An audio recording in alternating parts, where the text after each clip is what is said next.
Muy buenas noches, bienvenidos a todos y todas. En nombre del Instituto de Capacitación y Formación Estratégica Integral SC, les damos la más cordial bienvenida y agradecerles, por supuesto, que hayan atendido la invitación de esta noche para nuestra charla, conferencia que tenemos el día de hoy, titulada Claves emocionales para dar una mala noticia, y estará con ustedes compartiendo la maestra Ofelia Fernández Gudiño, y es licenciada en biología, orientadora humanista, especialista en psicoterapia gestal, con entrenamiento en programación neurolingüística, tanatóloga y suicidóloga certificada por la Red Mundial de Suicidólogos, y muy recientemente también egresada del diplomado de psicooncología y actualmente también maestrante. Y bueno, la maestra, ustedes la conocen, saben que no para, así que no acabamos hoy con su currículo. Maestra Ofe, bienvenida, buenas noches, gracias por aceptar la invitación a esta hora de estar compartiendo con nosotros y con toda nuestra comunidad de cafés. Así que con mucho gusto le comparto el micrófono y la palabra para que pueda compartir con todos y con todas. Muchas gracias, Paulina. Y bueno, ya sabes que siempre es un placer colaborar y compartir e intercambiar aprendizajes, conocimientos. Y bueno, este tema, cuando me dijeron qué quería dar, dije, bueno, ¿qué puedo compartir que sea un tema que nos cause conflicto? Digo, nos cause porque en su momento a mí me causó mucho conflicto. Hoy ya no me causa tanto conflicto porque al final tengo algo de práctica, pero no dejo de tener en cuenta que cada caso es único e irrepetible y que pues lo que tenemos a veces en mente lo tenemos que cambiar porque con las personas o la persona que estamos no es la misma con la que estuvimos en una situación distinta, ¿no? Entonces decidí este tema, ¿por qué? Porque forma parte del entrenamiento del diplomado de consejería tanatológica y la entrevista tanatológica, ¿no? Que es la segunda parte del diplomado de tanatología. Porque muchas veces no sabemos qué decir o simplemente se acerca un médico, y lo digo porque así me pasó a mí.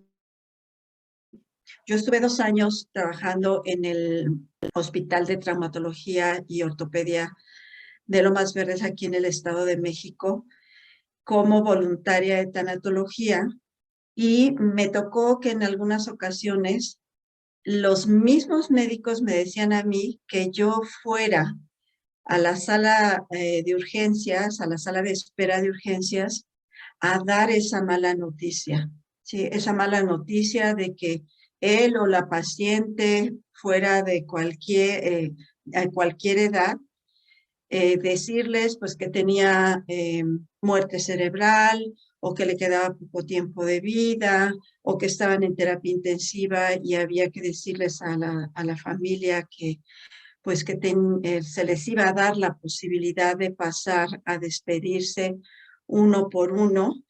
No es fácil, créanme que no es fácil, y parte de lo que yo viví es lo que plasmé, no en toda la presentación, pero sí algo de lo que es importante considerar y tomar en cuenta cuando nos toca a nosotros dar la mala noticia. Me voy a enfocar mucho en los pacientes terminales, aunque dar la mala noticia no es nada más, les repito, cómo dar una mala noticia de una enfermedad terminal o darle una mala noticia a la familia de que le quedan pocas horas de vida a su familiar. O en una ocasión también hubo una familia que se comunicó conmigo para darle la mala noticia a la hija de estos señores de que su prometido, y digo su prometido porque eh, faltaba poco tiempo para que ellos se casaran, pero desafortunadamente tuvieron un accidente y él falleció en el accidente, y nadie se atrevía a decirle a ella que pues que él ya no estaba, ¿no? Entonces, ella ya estaba en su casa, un tanto inmovilizada, porque pues tenía algunas fracturas y se estaba recuperando.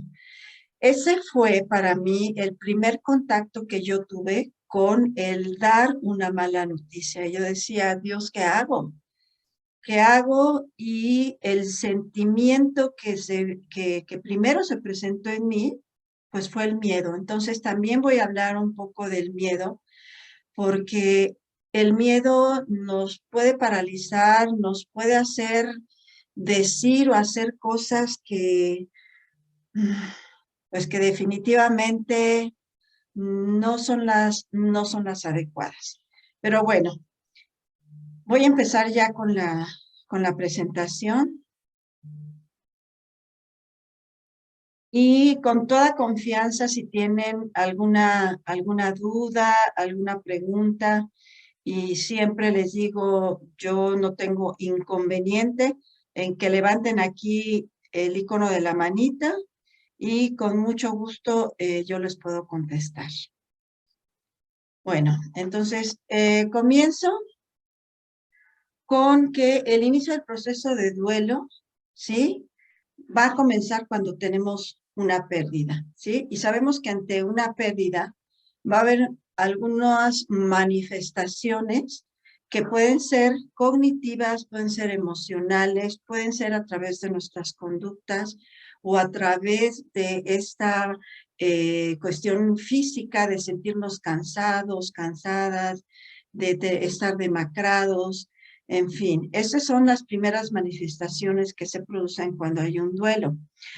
Bien, se habla de duelo complicado cuando no quiere decir que todas las muertes inesperadas, ojo, sean duelos complicados, pero sí se habla de duelos complicados cuando no estamos esperando que próximamente va a haber una muerte o cuando de repente suena el teléfono y alguien nos da esa mala noticia de que nuestro familiar se accidentó o que nuestro familiar acaba de fallecer, ¿sí?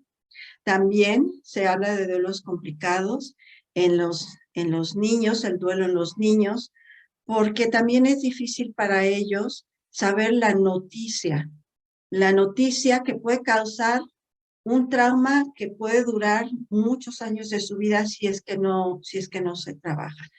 También el grado de relación existente entre la persona que desarrolla el duelo y el ser querido perdido, ¿sí? Acuerden que hay muchos vínculos ahí, hay a veces muchos apegos y eso pues hace que sea un duelo complicado, que nos cueste trabajo procesar, aceptar y vivir mucho tiempo en ese dolor. Entonces, un factor, les repito, importante en el manejo del duelo, pues es cómo se brinda la mala noticia. O sea, ¿cuáles son aquellas herramientas?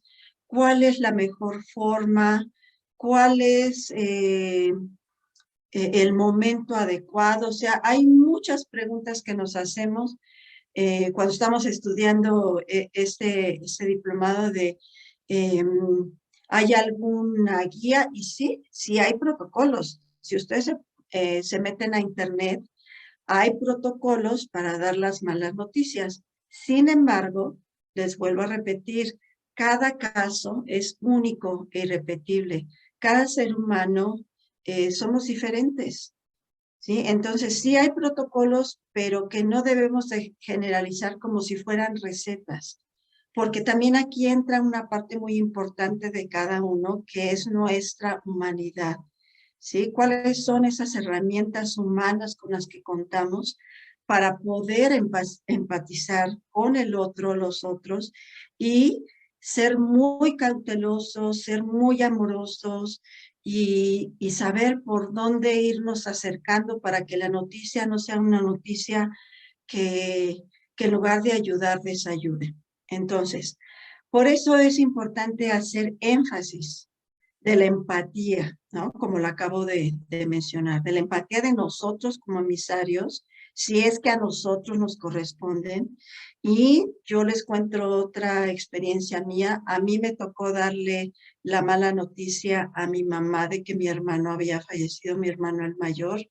Y fue porque como yo ya había estudiado tanatología, pues todos mis hermanos me señalaron a mí, me dijeron, pues tú eres la indicada para darle la noticia a mi mamá. Y créanme, de verdad que no fue nada fácil, nada sencillo acercarme a mi madre y buscando las palabras adecuadas y ver de cuál era la mejor manera para que ella no se desbordara emocionalmente y tratando de cuidarla porque pues era mi hermano el mayor, el que más protegía. Y bueno, había una serie de características ahí, situaciones que pues no era fácil darle la mala noticia. Entonces, nosotros sí tenemos que aprender habilidades de comunicación verbal y también de comunicación no verbal, como es en qué momento me puedo acercar, en qué momento puedo tocar a la persona, en qué momento puedo abrazarla, pedirle quizá permiso, sostener la mirada, no sé, que se me salga una lágrima. O sea, todo esto lo tenemos que considerar como habilidades de comunicación verbal y comunicación no verbal. Entonces, dar malas noticias implica efectivamente un especial esfuerzo en el emisario, en el que va a dar esa noticia, ¿sí? Porque, pues sí, les repito, es una labor complicada. El cómo realizar esta tarea va a repercutir significativamente tanto si hablamos del paciente como en los familiares. Les repito, cuando yo estuve en el hospital y me tocaba a mí salir y dar la noticia, pues primero hacía yo una serie de preguntas para sondear y después daba la mala noticia. Entonces, se define una mala noticia como aquella que drástica y negativamente altera la propia perspectiva del paciente o sus familiares en relación con su futuro, ¿sí? Entonces, aquí estamos hablando de un paciente que recibe esa noticia y también cómo lo va a recibir la familia y pensar en qué es lo que sigue. Bueno, hay unas condiciones básicas antes de dar una mala noticia. Hay que considerar algunos aspectos. Primero, en el caso de los enfermos terminales, o aquellas personas que ya están hospitalizadas, pero que tienen una enfermedad crónica degenerativa, nosotros como tanatólogos tenemos que saber o contar con una evaluación completa y fidedigna de la gravedad y el pronóstico de la enfermedad. Es acercarnos a los médicos, a las enfermeras y preguntar, ¿sí? O sea, yo lo estoy hablando como tanatóloga, ¿sí? No como médico. Entonces, tenemos que saber la historia clínica, ¿sí? Sabemos que en la parte delantera pues hay un expediente, muchas veces pues no entendemos, yo digo no entendemos porque a mí me ha pasado que luego no entiendo todo lo que ponen ahí, pero pregunto, ¿no? Para tener esta evaluación lo más fidedigna posible. Tener presente, esto también es básico, la idiosincrasia de cada paciente. ¿Qué saben de la muerte? Si le tienen miedo a la muerte, ¿cuál es la religión que profesan? Más o menos, ¿cómo es esta persona? O sea, saber un poquito para entonces poder saber por dónde empezar a acercarnos. Y pues tenemos que buscar el apoyo de la familia, brindándoles también a ellos esperanza. Recuerden que la esperanza pues es lo último que se pierde, ¿sí?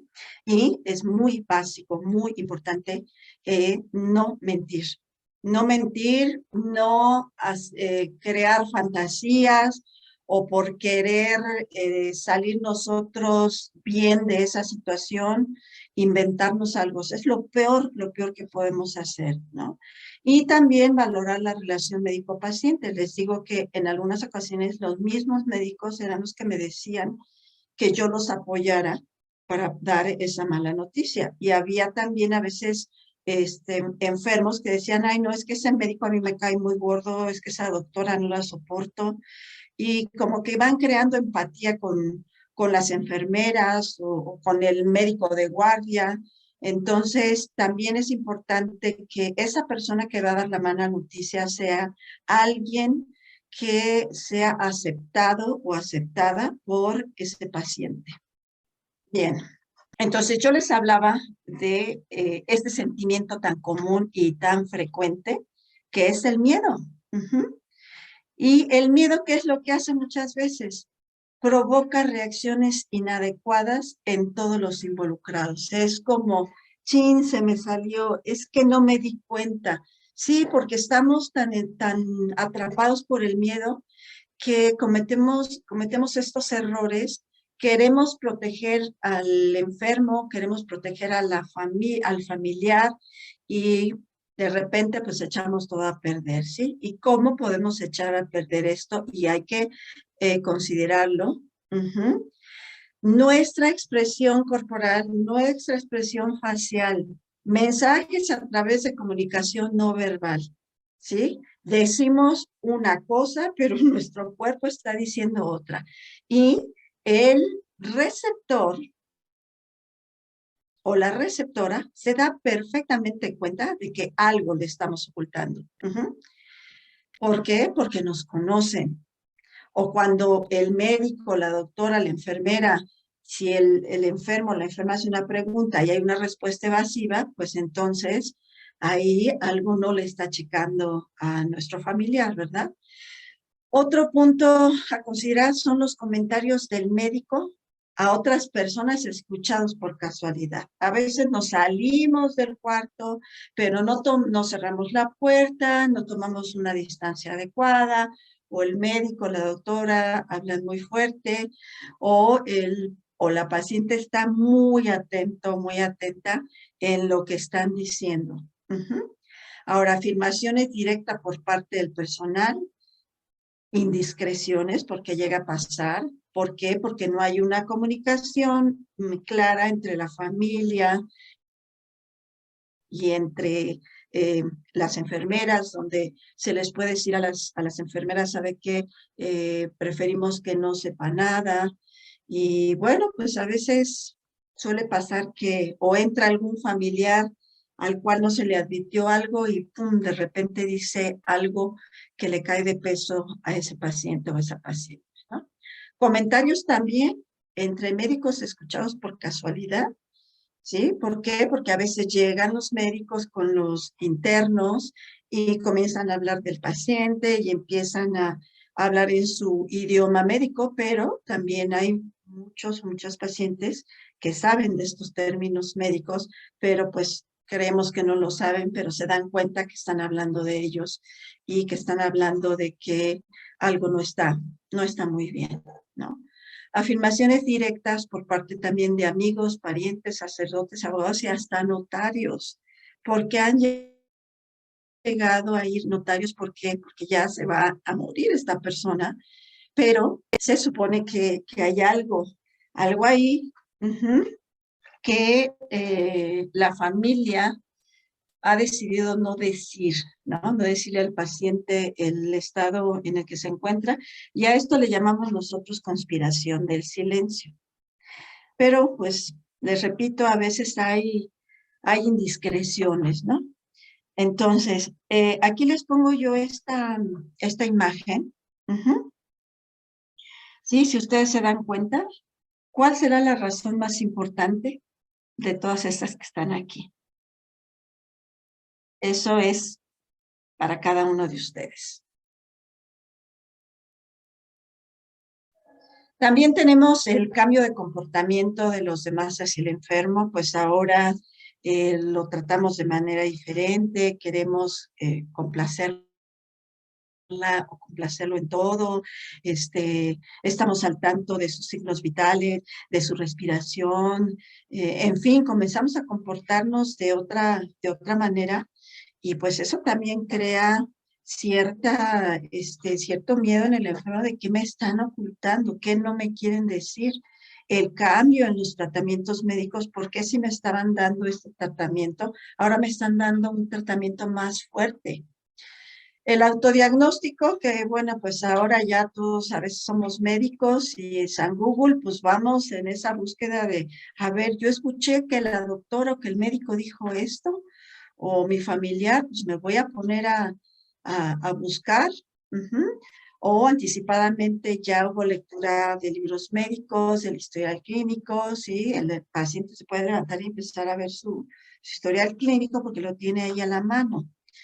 Señales del propio cuerpo y cambios del estado físico, o sea, yo me estoy dando cuenta que en lugar de ir para adelante voy para atrás, ya no me puedo levantar, ya no estoy comiendo bien, ya me siento muy cansada, muy cansado. Respuestas alteradas de los demás con respecto al futuro, ¿sí? O sea, respuestas que ya no son las mismas respuestas que se escuchaba días antes y ahora esas respuestas pues ya son con un cierto grado de inseguridad, ¿no? Entonces, todo esto, fíjense, todo esto está cargado de miedo. Todo esto hace que el paciente, que la familia, que el personal médico que está cerca, pues sí sientan un cierto grado de miedo, ¿no? ¿Cuáles son, entonces, los miedos más frecuentes? No quiere decir que sean todos los miedos del paciente, pero aquí solamente les voy a compartir algunos miedos, que son sentir dolor y sufrimiento. El dolor es algo que la mayoría de los pacientes dicen, es que yo no quiero sentir dolor, no quiero, yo necesito que me pongan todo el medicamento posible porque no, y ese dolor cuando es insoportable se vuelve en un sufrimiento innecesario, ¿sí? Entonces, para eso existen los cuidados paliativos. Causar dolor en otros, dolor en otros de ver sufrir a mi familia, ver sufrir a mi pareja, a mis hijos, a mis amigos, o sea, esto me lleva también a sentirme culpable porque no me cuidé, porque no hice caso, miedo a lo desconocido. Yo estuve trabajando con una chica que tenía un cáncer terminal y ella me comentaba dos de sus miedos. Uno de ellos era el miedo a morir sola porque estaba hospitalizada, ella no quería irse a su casa, ella quería estar en el hospital, pero quería estar siempre acompañada por un familiar. Ella decía, yo quiero estar en el hospital, pero sí quiero estar acompañada todo el tiempo. Y le tengo miedo, no al momento de la muerte, sino le tengo miedo a qué sigue después de la muerte, a esto desconocido, y es esta incertidumbre, ¿no? Ahí estuvimos trabajando acerca de estos miedos y bueno, finalmente ella tuvo una buena muerte acompañada en el hospital por 3 de sus familiares que afortunadamente sí los dejaron estar. Entonces el miedo, cuando ellos dicen no sé, y el no sé significa no quiero saber, ¿sí? Cuando un paciente dice no sé, consideremos eso como un no quiero saber, no me siento preparado o preparada para saber. Miedo a expresar emociones. ¿Por qué? Porque no estoy acostumbrado, no estoy acostumbrada, en mi familia no se daba la expresión emocional y si me expreso, pues es un signo de debilidad, de vulnerabilidad y entonces no me doy el permiso de hacerlo. La pérdida del cuerpo, ¿sí? O sea, me voy a morir, pero ¿qué va a pasar con mi cuerpo? ¿Y ahora? ¿Y ahora qué? Ha habido pacientes que dicen, ¿y si qué tal si me despierto en la caja? ¿Qué tal si regreso a la vida cuando ya esté muerto? Ujú. Perder el autocontrol. También es entrar en una crisis muy fuerte, que no haya nadie que me dé contención, la pérdida de identidad, ya no soy el licenciado, ya no soy la doctora, ya no soy la madre, o sea, ¿y ahora quién soy en estas condiciones? La regresión. La regresión también es algo que hay que considerar. ¿Y qué significa? ¿Qué significa la regresión? Pues la regresión es que puedo estar hablando ahorita de mi futuro, pero al rato voy a estar hablando de mi próxima muerte. Ujú. O una regresión también puede ser que necesito ser acogido, acogida por los brazos de mi esposa, de mi esposo, de mis hijos, de mi madre, de mi padre. Esto significa regresión, ¿ok? Ahora, les pongo también esta imagen, dar una mala noticia. Les dije, no es fácil.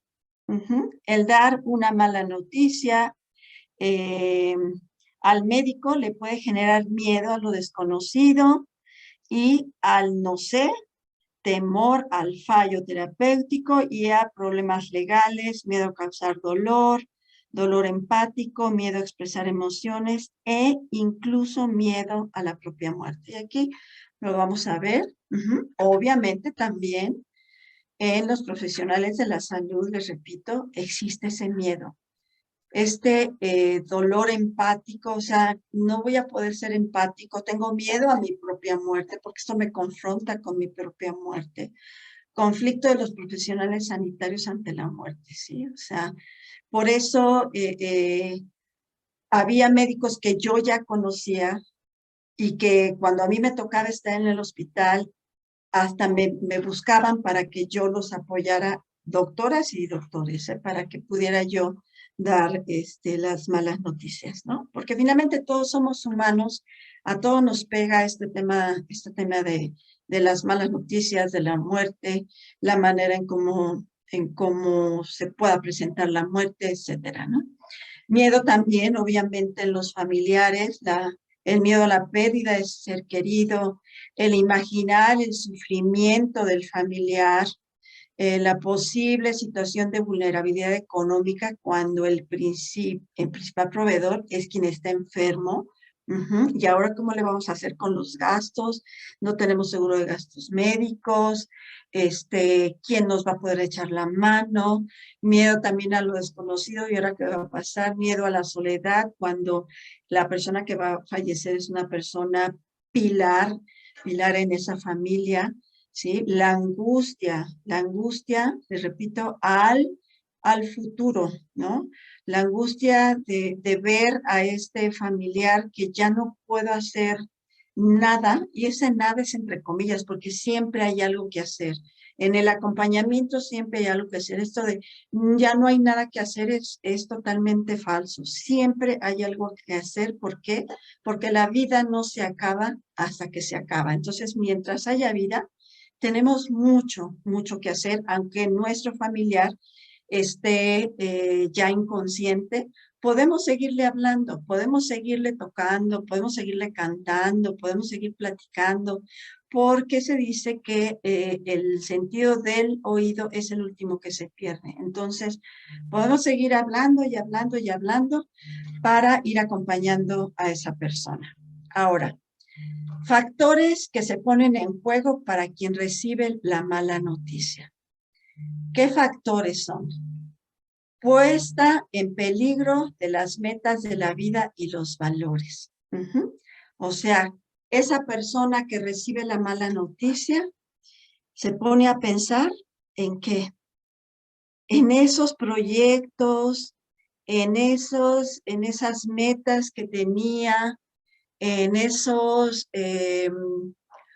eh, en esos sueños, en todo lo que había pensado que más adelante lo iba a poder hacer, ¿sí?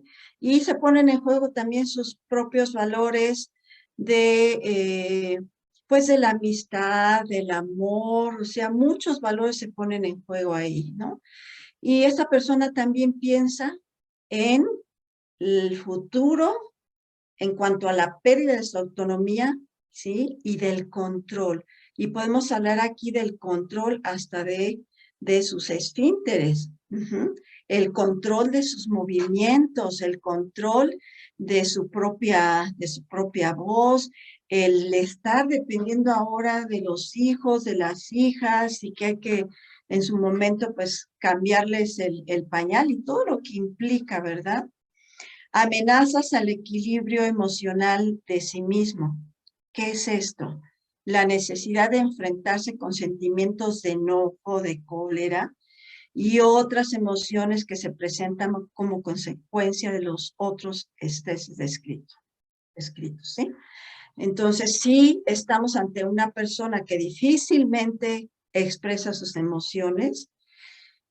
Ay, aquí resulta doblemente difícil hacerle ver a esa persona que los sentimientos pues son innatos del ser humano, que los sentimientos es importante expresarlos, darles herramientas para la regulación emocional, para la expresión emocional, la aceptación emocional. Y pues sí, entran muchas cosas en juego, por eso cuando nosotros entramos como tanatólogos o tanatólogas, algo de nuestro papel es ayudar a esa persona a la expresión emocional. Amenazas también al cumplimiento de los roles y actividades sociales acostumbradas. O sea, ya no voy a ser el pilar de la familia, ya no voy a ser el proveedor o la proveedora, yo no voy a ser quien cuide, ya no voy a ser quien dé, y actividades sociales donde acostumbrábamos pues quizá a estar en eventos, a atender a los pacientes, si es que atendemos pacientes, en fin, ¿no? Muchas cosas que finalmente se ponen en juego cuando se recibe una mala noticia. Entonces, como receptores, hay que considerar muchos aspectos, pero también hay que considerar el otro lado de la persona que va a recibir la mala noticia. Entonces, no es como que ya nada más voy y la digo. ¿Por qué? Porque no sabemos el impacto tan fuerte o como un trauma que se puede presentar en esta persona y que puede repercutir mucho más en su estado de salud. Y entonces, en lugar de tener una enfermedad digna o una enfermedad sin sufrimiento o el lapso de vida que pudiera tener de mucho tiempo, pues se puede reducir por el impacto, créanme, por el impacto de una mala noticia no bien dada. Ahora, otro aspecto también es la separación de la familia, de los amigos y de otros apoyos sociales por decisión o porque también ellos se pueden alejar.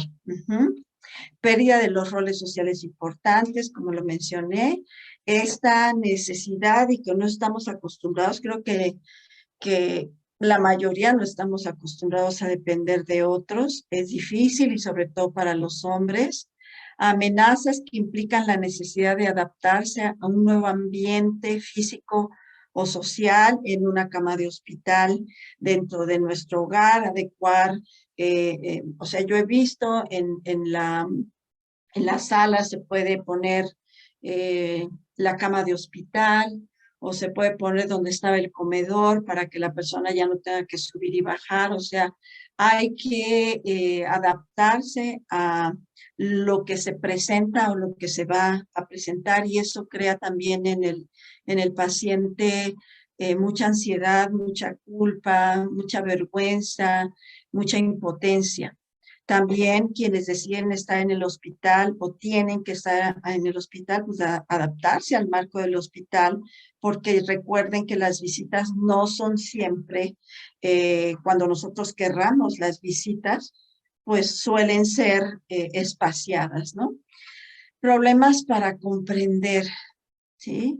Comprender qué es lo que me está pasando, comprender cuál es mi realidad. Hay que comprender muchas cosas que están cambiando toda la dinámica familiar, que están cambiando todo mi entorno. Permítame un minutito, por favor, porque me están marque, marque, marque. Nada más voy a pedir que me esperen.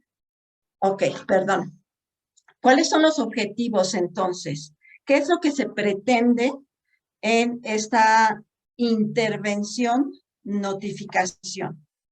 Fíjense, ofrecer información que ayude al enfermo en sus necesidades, facilitando ser informado si lo desea. Recuerden que los pacientes tienen derechos, entonces si el enfermo no quiere saber, no quiere ser informado, está en todo su derecho. O hay pacientes que deciden lo contrario. Yo sí quiero saber todo a todo de cuál es mi condición, cuál es el tiempo pronóstico de vida, etcétera, etcétera. Entender y contener los miedos, vuelvo otra vez a los miedos y ansiedades de la familia. Es importante hablar con ellos y que expresen todas sus dudas, todas las preguntas que esté también en nuestras manos, poder contestarles. ¿Por qué? Porque nosotros no somos médicos, ni somos enfermeras, y nosotros no podemos dar todas las noticias. Podemos dar toda la información que esté en nuestras manos, pero no más allá de lo que no nos compete. ¿De acuerdo? Porque sí va a haber cosas en que tengamos que decir, pues pregúntele al médico tratante o que eso se lo aclare, no sé, la doctora. Mantener entonces la relación de confianza entre el personal sanitario y el enfermo. Que haya esta buena comunicación en la medida en que se pueda presentar. ¿Para qué? Para que baje menos el estrés, para que haya cierta certidumbre dentro de esta incertidumbre que finalmente siempre va a estar presente, ¿sí? Evitar la incomunicación entre la tríada profesional, paciente, familia. ¿Por qué? Porque aquí existe el teléfono descompuesto. Muy, muy frecuentemente está el famoso teléfono descompuesto, donde es que yo escuché, es que me pareció que, es que yo creí que. Entonces, también es importante que sea una persona o dos personas las que reciban la noticia. Y que esas personas puedan decirle a los demás lo real de lo que sucedió y de lo que tiene el familiar, ¿sí? Intentar un equilibrio también entre esperanza y verdad ajustada a una realidad soportable. Les mencionaba también hace un rato que la esperanza es lo último que debe morir. Y como les dije también, la vida no se acaba hasta que se acaba. Entonces, mientras haya vida, hay muchas cosas por hacer, ¿no? Sí, a veces nos adelantamos, vivimos un duelo anticipado, sí es válido vivir un duelo anticipado, pero no perder la esperanza, ¿sí? Sabemos que a lo mejor mi familiar sí va a morir, pero no sabemos qué día, no sabemos en qué horario. Y a veces nos causa mucho miedo alejarnos porque creemos que si nos alejamos, nuestro familiar se va a morir, yo quiero estar presente. Y a veces ha sucedido, ¿sí? A veces ha sucedido que cuando ese familiar que se la pasa ahí como cuidador primario casi las 24 horas del día, en el momento en que esa persona sale al baño o va a su casa a bañarse, a cambiarse, su familiar muere. Pero ahí ya viene nuestro trabajo tanatológico para trabajar en la resignificación de la muerte de este o de esta paciente cuando este familiar salió. Bien, entonces comenzar ocupándose de la familia. Empatizar, otra vez la palabra empatizar. Recordemos que empatizar significa ponernos en los zapatos del otro. Empatizar con sus miedos, preocupaciones y validar la razón por la que mantiene comportamientos de evitación para proteger al paciente. Entonces, el acercamiento a los familiares es importante, el que ellos se expresen, el validar todo lo que, la forma en cómo actúan. No todos van a actuar de la misma forma, pero sí es importante que nosotros ayudemos a tejer una red de apoyo, donde haya una buena comunicación y no exista este teléfono descompuesto. Preguntar y escuchar antes de hablar. Tranquilizar. ¿De acuerdo? Y aquí también les comparto algunos miedos familiares más comunes. Si quieren observar por unos segunditos, un minuto, cuáles son estos miedos. Quizá alguno de estos finalmente les haga sentido o alguno de ustedes ya lo vivió, ¿no? Yo les puedo decir que he vivido tanto del lado de la familia como del lado de la tanatología, pues algunos de estos miedos. Bien, entonces aquí les proporciono algunos consejos para saber dar las malas noticias. Detenerse a pensar si somos la persona indicada para darla, ¿sí? Como me pasó a mí me dijeron, tú eres la que vas a dar la mala noticia con respecto al fallecimiento de mi hermano, ¿no? Y bueno, lo acepté, ¿por qué? Porque pues tengo herramientas, aunque no fue fácil, pero yo sabía que nadie más se iba a atrever a hacerlo. Entonces, en una familia hay que hacer este consenso de quién es la persona indicada y que esa persona que nosotros decimos que es la indicada, que quiera dar la mala noticia. Entonces, podemos decirle a otra persona. Pensar en nuestro propio estado emocional. Si yo no la estoy pasando bien, si estoy pasando por una crisis, si a mí me dicen que yo doy la mala noticia, yo no la voy a dar porque no me siento preparada para poder dar esa mala noticia, porque no estoy pasando por una situación fácil. También es importante anticipar la reacción de la otra persona, ¿sí? Yo tengo que tener, si yo soy la tanatóloga o el tanatólogo que voy a ir a dar la mala noticia, yo necesito primero tener como cierto conocimiento de la persona a la que le voy a dar la mala noticia.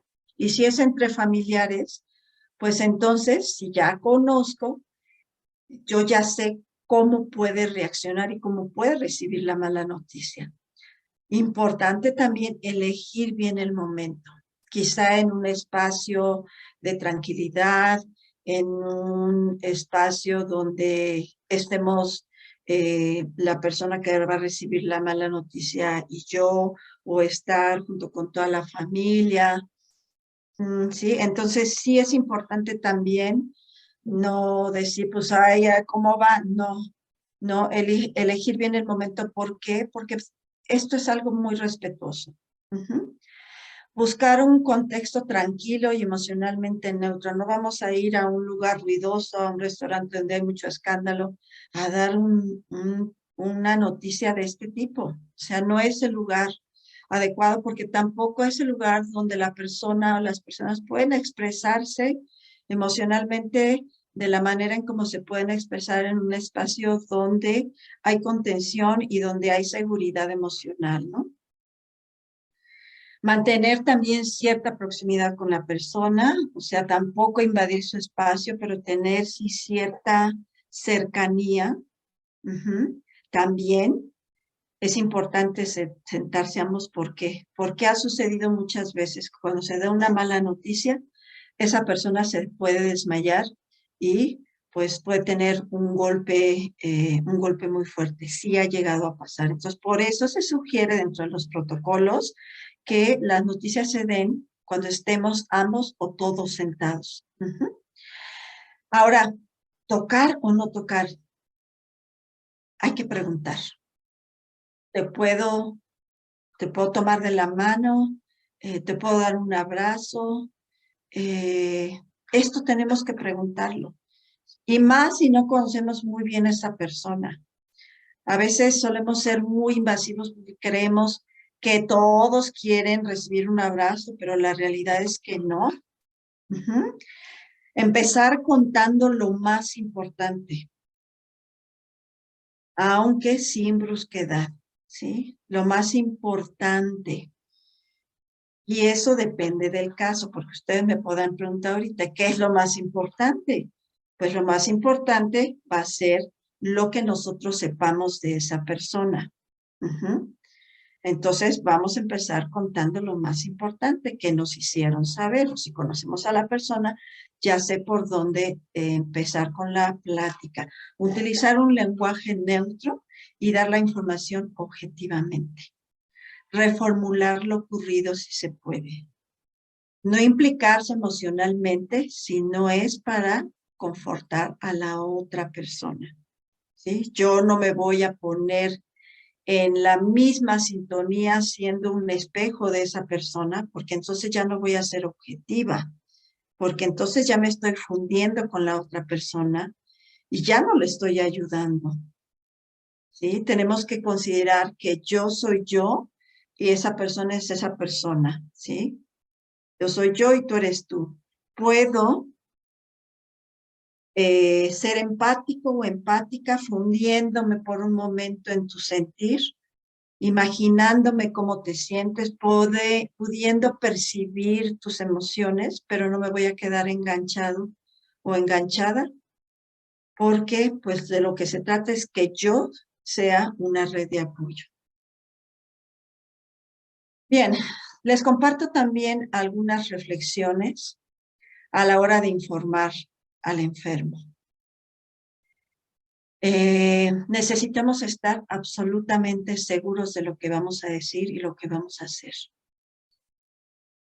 Tenemos que buscar un lugar tranquilo, como ya se los había mencionado, y en la medida en que el paciente o la paciente quiera conocer su situación, tiene todo el derecho de saberlo, ¿sí? Inclusive podemos preguntar qué tanto sabe de su enfermedad, qué es lo que le han dicho de su enfermedad. Estamos sondeando ahí un poco, ¿sí? Es un acto humano, ético, médico y legal. Como se los dije al principio, no existe una fórmula. ¿Okay? Podemos tener, sí, herramientas, pero cada caso como único y repetible, podemos dar diferentes herramientas. Tenemos que averiguar lo que el enfermo sabe o que esa persona que va a recibir la noticia sabe. ¿Sí? Averiguar lo que el enfermo quiere saber, qué necesita saber.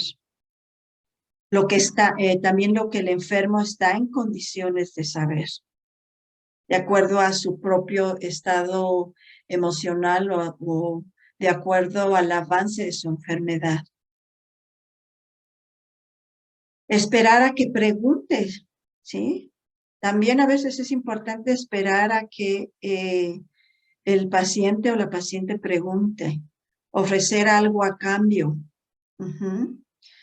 Sí, yo te ofrezco mi compañía, yo te ofrezco buscar alternativas, yo te ofrezco que tengas una enfermedad digna, no sé, 1000 cosas que se nos pueden ocurrir. No discutir con la negación, ¿sí? ¿Por qué? Porque la negación es un mecanismo de protección.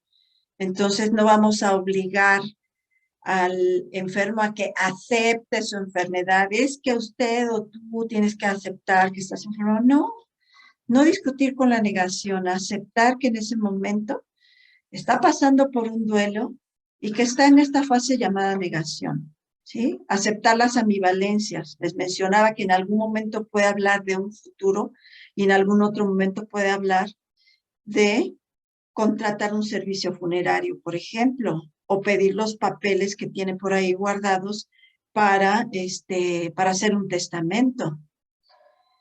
Simplicidad y sin palabras antisonantes. Entre más natural, más simple seamos, nuestro lenguaje va a ser mejor acogido. Jamás tratar de utilizar como ya te llevó la ya saben qué, ¿no? Porque pues no es el momento como para estar jugando ni estar utilizando este tipo de palabras. Punto también básico, importantísimo, no establecer límites ni plazos. No somos dioses. Ni siquiera los médicos son dioses, pero muchas veces cuando un paciente o una paciente pregunta, ¿cuánto tiempo me queda? Pues no, yo creo que le quedan como 3 meses, 6 meses, un año. Pues créanme que eso es una programación. Y efectivamente esa persona, al tiempo que le dijo el médico o la doctora, va a fallecer, porque ya se programó. Recuerden que lo que queremos, lo creamos, ¿sí? Y esto es real. Entonces, la mala noticia pues también es darla en ciertos momentos gradualmente y no es un acto único, no es a veces como ya lo dije todo, sino, les repito, puede ser en algunos o en muchos casos, puede ser así de una forma suave, de una forma respetuosa, gradualmente. A veces es suficiente no desengañar al enfermo, ¿sí? Si él o ella quieren seguir en esta idea de salud, en que van a salir adelante, está bien. Nosotros lo que estamos haciendo ahí es dar o ser cómplices de las mentiras piadosas, ¿no? Porque si esto lo llena o la llena de tranquilidad, está bien. Hay que extremarlo, como les dije hace un rato, la delicadeza, no exasperarnos cuando él o la paciente se exaspere. Sé que no es fácil. A veces terminamos enojados con los pacientes porque a todo dicen que no, porque ya están hartos, porque no quieren comer, por 1000 cosas. Pero para eso también existe el que el cuidador o la cuidadora primaria se vaya rolando con otras personas para que no exista ese desgaste o lo que se llama el burnout. No decir nada que no sea verdad. Por más doloroso que sea, si la persona quiere saber la verdad, tenemos que decir la verdad. No quitar jamás la esperanza, también se los había yo mencionado. Y respetar el camino y el ritmo que marca el paciente. No marquemos el ritmo nosotros, ya que lo sepa de una vez todo, o no, no hay que decirle nada. Ese camino lo marca dentro de sus derechos él o la paciente. Y bien, entonces, concluyo esta charla con estas frases que a mí me gustaron para cerrarlo. Se necesita finura y delicadeza para saber captar esos sutiles matices que el receptor espera o desea oír en las explicaciones que se le proporcionen, para poder aceptar esas explicaciones de la forma menos traumática posible. Y las esperanzas se esfuman una tras otra, pero el corazón sigue esperando siempre. Las olas se persiguen y acaban por romperse, pero el mar no se agota. Las olas suben y bajan, y en ello consiste la vida del mar. Esperar un día tras otro es la verdadera vida del corazón. Y entonces, con este pajarito, con una sola patita, mientras haya vida, hay esperanzas.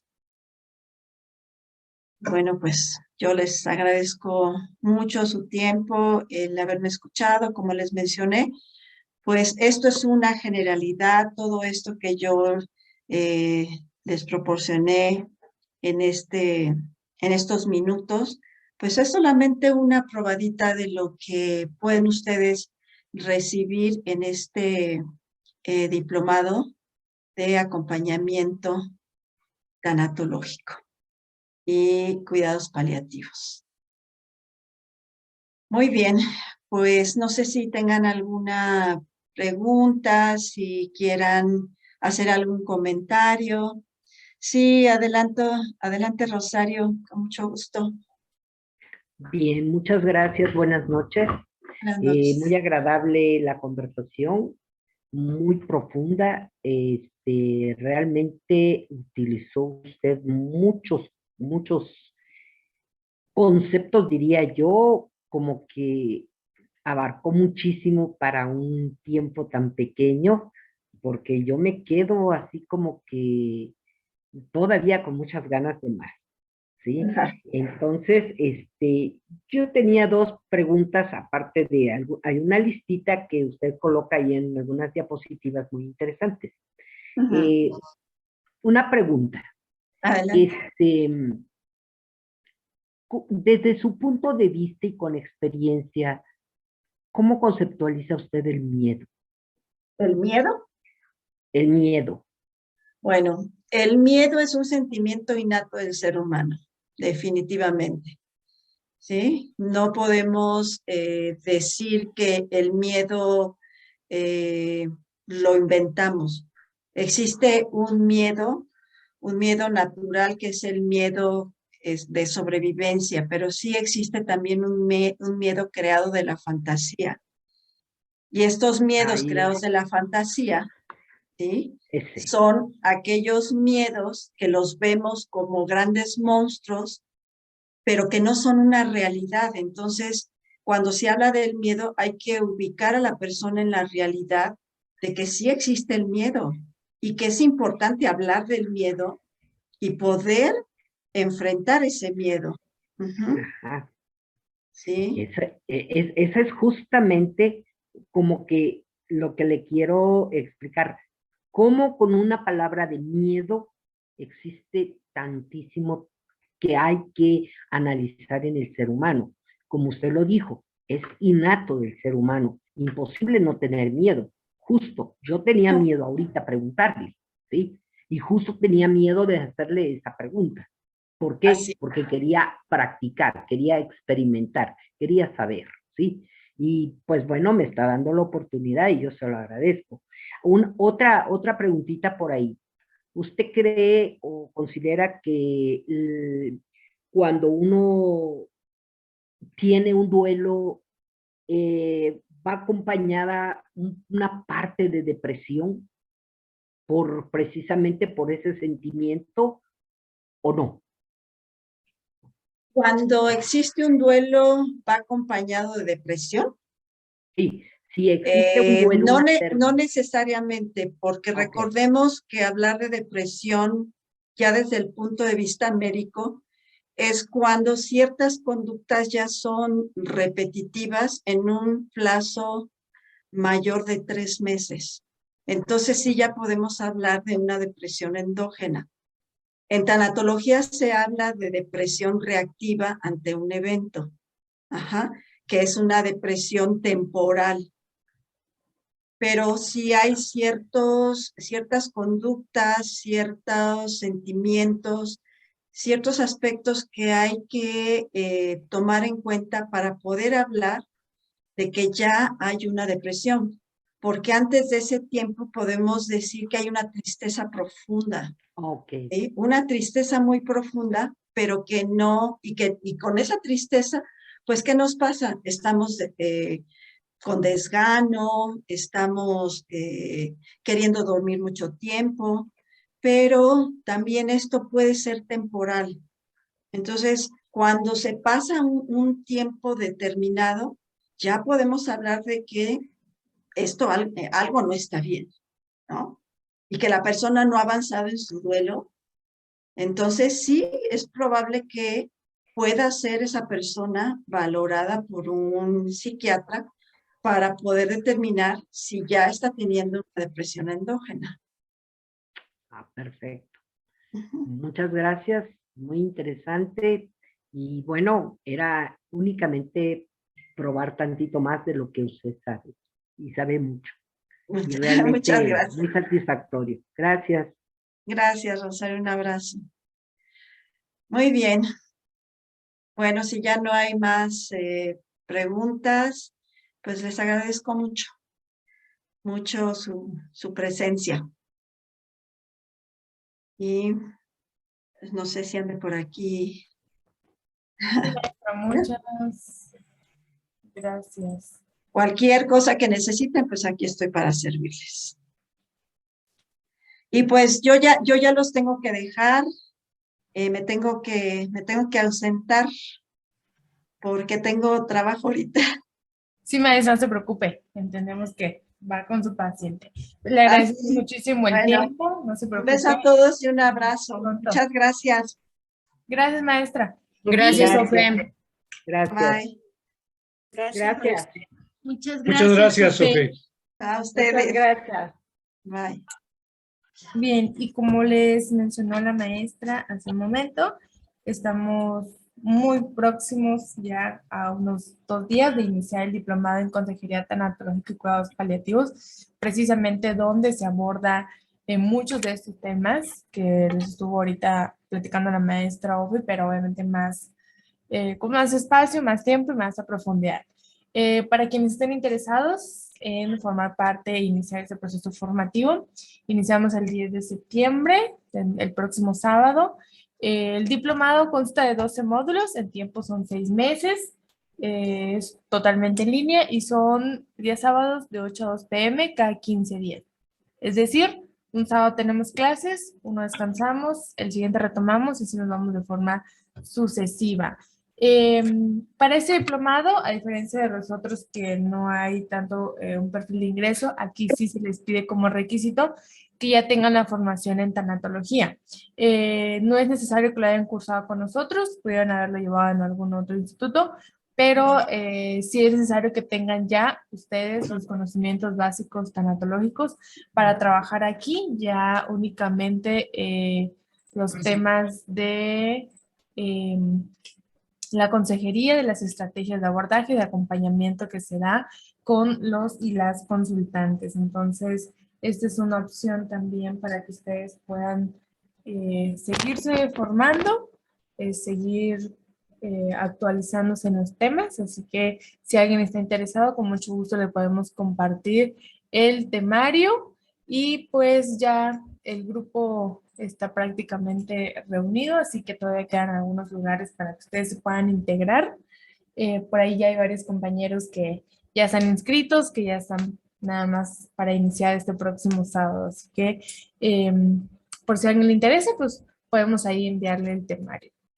Y también tenemos, les voy a compartir lo de los próximos eventos. Tenemos el curso de estrategias de abordaje logoterapéutico que hace un momento, si ustedes nos acompañaron en esa sala, estuvimos hablando sobre precisamente el abordaje. Entonces, estamos también próximos a iniciar el próximo lunes, 12 de septiembre, este curso que son 20 horas de clases con valor curricular de 40 horas. Iniciamos el 12 de septiembre y finalizamos el 12 de octubre, un mes completamente. Las sesiones son lunes y miércoles de 7 a 9 p.m., así que es una opción también si ustedes se quieren adentrar un poco más en el tema de la logoterapia, es una buena opción para iniciar. Y este viernes tenemos pues nuestro viernes de taller con la tanatología, un recurso amoroso para el alma. Lo va a impartir la maestra Ingrid Ivonne Martínez, por si a alguien le interesa. Es de 6 a 9 p.m. y tiene una inversión de 200 pesos. En el caso de los cursos que estamos próximos a iniciar, si alguno de ustedes quiere tomarlo y menciona que participaban en las conferencias tanto de ayer como de hoy, les estaremos ofreciendo el 50% de descuento del costo al público en general. El costo al público en general es de 1,500, entonces con el descuento les quedaría en 750 pesos. Es un único pago por todo el curso, así que pueden aprovechar. Son ya nuestros últimos cursos de este año. Y pues finalmente también este sábado tenemos el segundo módulo del Diplomado en Inteligencia Emocional. Si alguien se quiere integrar, aún lo puede hacer. Este sábado 10 de septiembre puede todavía incorporarse al grupo y con los compañeros para que inicien pues, su proceso formativo. De igual forma son sábados de 8 a 2 p.m. Y el último diplomado de este año es el diplomado de atención y prevención del suicidio. Este diplomado, a diferencia pues, de los otros que les hablamos un poco más recurrentes, se apertura cada año. Entonces, iniciamos el 24 de septiembre. Si alguien está interesado en aprender precisamente sobre el tema del suicidio, de las crisis y de las conductas de riesgo, esta es una buena opción para que ustedes puedan estudiar. Iniciamos este mes. Y finalmente el último curso también inicia este sábado 10 de septiembre, que es el de cuidados paliativos. Así que es una buena opción. Por ahí hay varias oportunidades y programas para que ustedes quieran seguir estudiando o quieran seguirse capacitando. Así que pues les voy a dejar aquí en el chat. Recuerden nuestro número, 961-172-0281, para que nos envíen por favor para corroborar su asistencia en esta conferencia. Y también si estuvieron en la pasada y aún no han enviado sus datos, por favor envíennoslo, que es nombre completo y correo electrónico.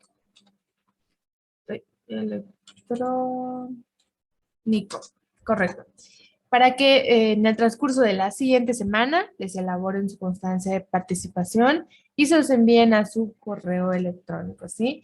A ese mismo número también, con mucho gusto, nos pueden solicitar información sobre nuestros programas, ya sean los talleres, los cursos o los diplomados, y enviarles el temario o los beneficios también de cada uno de estos.